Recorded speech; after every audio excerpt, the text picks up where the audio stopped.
नमस्कार, मैं पंडित कृष्ण गोपाल मिश्रा।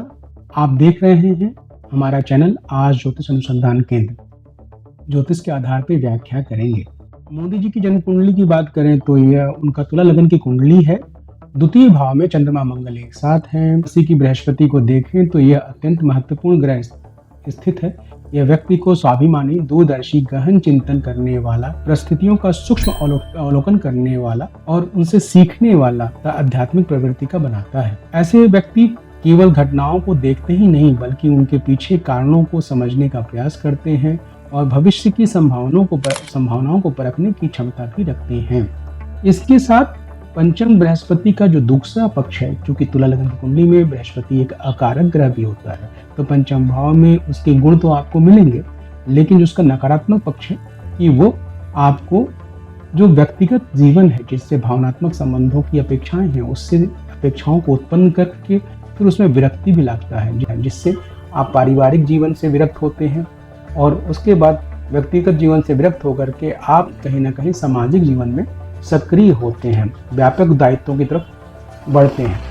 यद्यपि एकादश भाव में बैठा हुआ शनि और शुक्र भौतिक चीज़ों से जोड़ता है, सांसारिक चीज़ों से जोड़ता है, लेकिन शनि इनका चूंकि काफ़ी 29-38 डिग्री का है, इसलिए वो स्वयं भी जब 12वें का प्रभाव देने लगता है तो खुद भी वो विरक्ति करके वो स्वच्छंद बनाता है। ऐसे में बृहस्पति स्वच्छंद रूप से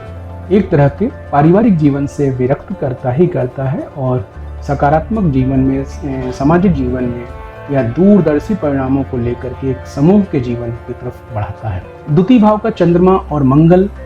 का एक साथ होना, जो सप्तमेश है, विवाह का मालिक है, और वही द्वितीय भाव में चंद्रमा मंगल एक साथ बैठे हुए हैं, यानी सप्तम से अष्टम, और मंगल का बृहस्पति पे दृष्टि है। ये दाम्पत्य जीवन से भी विरक्ति पैदा करता है और दाम्पत्य जीवन से विरक्ति पैदा करने के कारण ही ये बाहर सामाजिक जीवन में सक्रिय हो पाए हैं। लेकिन इनकी कुंडली में नवमांसा की बात करें तो सप्तमेश सूर्य भी द्वादश स्थान पे बैठा हुआ है, जो अपनी जगह से खडाष्टक योग बना रहा है, जो वहाँ भी कहीं ना कहीं वैवाहिक जीवन या पारिवारिक जीवन में बंधन रहित बनाता है। लेकिन सप्तम भाव में शुक्र और राहु है, जो कई बार भौतिक और सांसारिक जीवन की इच्छाओं को जागृत भी करता है। लेकिन इन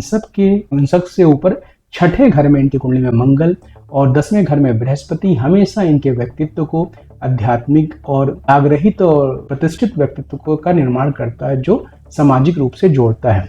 नवमांस कुंडली में द्वादश स्थान का बुध की बात करें तो अस्थिर स्थिति में है, पंचमेश का होकर के वो इनको कल्पनाशील, तीक्ष्ण बुद्धि का तो देता ही है, साथ में एक साथ कई विचारों का समावेश करता है और अस्थिर मन एक साथ कई चीजों पर केंद्रीकृत करता है।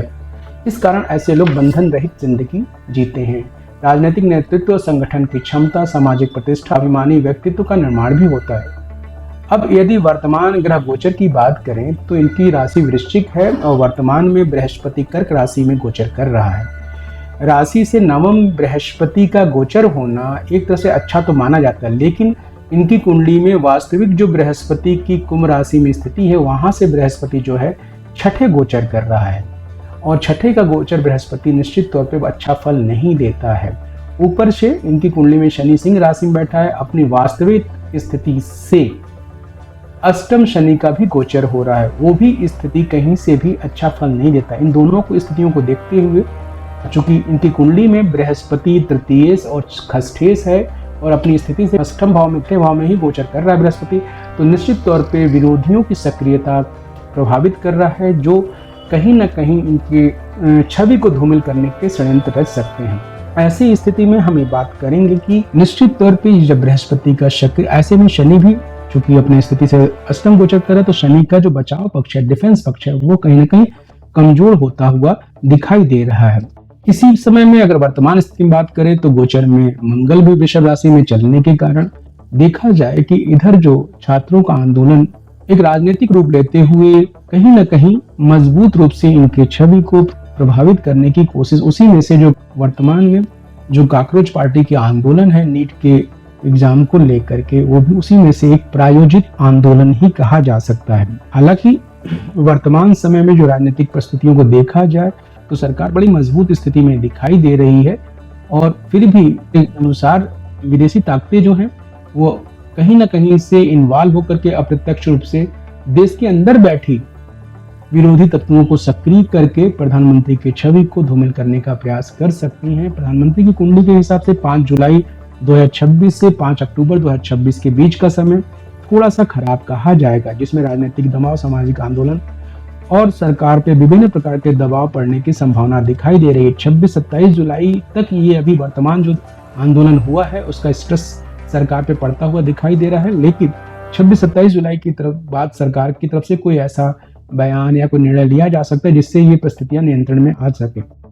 इसी प्रकार 8 अगस्त से लेकर 10-11 अगस्त के बीच में सरकार द्वारा कोई ऐसा कानून या कोई ऐसी नीति या कोई ऐसी मजबूत चीजों की प्रस्तुतिकरण की जाएगी जो काफी मजबूत और ठोस नीतिगत कानून हो सकता है या कोई बड़ी चीज, लेकिन उसका विरोध भी 13 से 16 अगस्त के बीच में होता हुआ दिखाई दे रहा है। इसीलिए अक्टूबर तक जो राजनीतिक चुनौतियां बनती हुई दिखाई दे रही हैं। अब यदि 2027 की वर्ष की बात करें तो बृहस्पति और केतु कर्क राशि में एक साथ इकट्ठे होने वाले हैं और इस आधार तब यह समय काफी ज्यादा आज की अपेक्षा से बृहस्पति और केतु एक साथ एकत्रित हो जाएंगे और शायद उस समय मंगल भी कर्क राशि में होगा, तो आज की अपेक्षा ये ज्यादा खराब होगा प्रधानमंत्री जी के लिए। 10 मार्च 2027 से लेकर 19 जुलाई 2027 के बीच में उनके स्वास्थ्य के लिए खराब है, उनकी मानसिक स्थिति के लिए खराब है, उनकी छवि पर कुछ ऐसे कटाक्ष, प्रहार या ऐसी चीजें हो सकती हैं जो उनके चारित्रिक दोष या उनके किसी भी तरह का विपक्ष द्वारा कोई बड़ा षड्यंत्र क्रिएट करता हुआ दिखाई दे सकता है, या पार्टी के अंदर भी प्रधानमंत्री के नियंत्रण कमजोर होने से भी उनके मनोभाव पर यह स्थिति हो सकती है। ये मेरे विचार से इस अवधि में उनको बड़ा ही धैर्यपूर्वक मेडिटेशन के साथ इस समय को निकालना चाहिए। कोई अविवेकपूर्ण निर्णय न ले जिसका दूरगामी देश पर खराब प्रभाव पड़े, क्योंकि ये इस हित में सर्वोपरि यही है, क्योंकि ऐसा नेता भविष्य में अभी तक तो कोई दिख नहीं रहा है और जो इतना मजबूत सरकार इस देश को मिला है बड़ा सौभाग्य की बात है। इसलिए प्रधानमंत्री जी की अपनी जगह स्थिति पे बने रहना ही सर्वोपरि होगा देश हित में। दिसंबर 2026 से लेकर के मार्च के बीच में भी या जुलाई तक 2027 तक पार्टी के अंदर भी मतभेद और संगठनात्मक मजबूतियां हैं उसमें वो कमजोर होते हुए दिखाई दे रही हैं और मोदी जी की पकड़ कमजोर होने के भी असर दिखाई दे रहे हैं। इस संगठनात्मक एकता को बनाए रखने के लिए भी मोदी जी को इस पे ध्यान देना पड़ेगा। 17 सितंबर 2026 के बाद बनने वाली वर्ष कुंडली मोदी जी की जो है वो अत्यधिक तनावपूर्ण संकेत देती है, जिसमें परिस्थितियां थोड़ा सा नियंत्रण बनाए रखने में पहले इसकी अपेक्षा की तुलना में अत्यधिक चुनौतीपूर्ण हो सकता है। एक प्रश्न समय समय पे उठता है लोगों द्वारा कि क्या प्रधानमंत्री मोदी जी भविष्य में राष्ट्रपति पद की ओर बढ़ सकते हैं। मेरे ज्योतिषी अध्ययन के अनुसार से संभावना को नकारा नहीं जा सकता है, क्योंकि ये जो मन स्थिति बन रही है, अभी जो स्ट्रेस उनके बढ़ते जा रहे हैं, छवि पे धूमिल करने का, देश विरोधी शक्तियां उनका भी, ऊपर से पार्टी के अंदर भी अगर तुलनात्मक एकता कमजोर पड़ती है और इनका पकड़ कमजोर पड़ता है तो इसका भी इनके अंदर कहीं ना कहीं राजनीतिक स्थिति या पद से विरक्ति की स्थिति उत्पन्न हो सकती है, जिसमें इनका मन परिवर्तन हो सकता है कि राष्ट्रपति चुनाव चूंकि अगले वर्ष जून जुलाई के बाद ही होना है तो इनका मन बदल सकता है, उस तरफ जा सकता है। इसलिए इस संभावना से इनकार नहीं किया जा सकता है। हालांकि यदि ऐसा नहीं होता है तो निश्चित तौर पे जुलाई के बाद से बड़े मजबूती से सक्रियतापूर्वक अपने पद की, अपनी जिम्मेदारियों को मोदी जी संभालते हुए आगे बढ़ते हुए दिखाई दे रहे हैं। लेकिन एक बात और भी उत्पन्न होती है कि 2029 के चुनाव में फिर ये सक्रिय भागीदारी करने की स्थिति में नहीं दिखाई दे, क्योंकि इनका मन कहीं से विरक्त हो, उस समय तक इनका मन राजनीतिक विरक्ति की तरफ बढ़ेगा। बस एक ही आधार पर राजनीति से जुड़े हुए रह सकते हैं। यदि राष्ट्रपति वाले संभावनाओं को बल दिया जाए और ऐसी स्थिति में वो प्रवेश कर जाते हैं तभी ये आगे तक सक्रिय रह सकते हैं। अब ये हमारा जो विश्लेषण है, अगर आपको अच्छा लगे तो हमारे चैनल को लाइक करें, कमेंट करें और ज़्यादा से ज़्यादा शेयर करें और आप लोगों का सहयोग बना रहे। नमस्कार।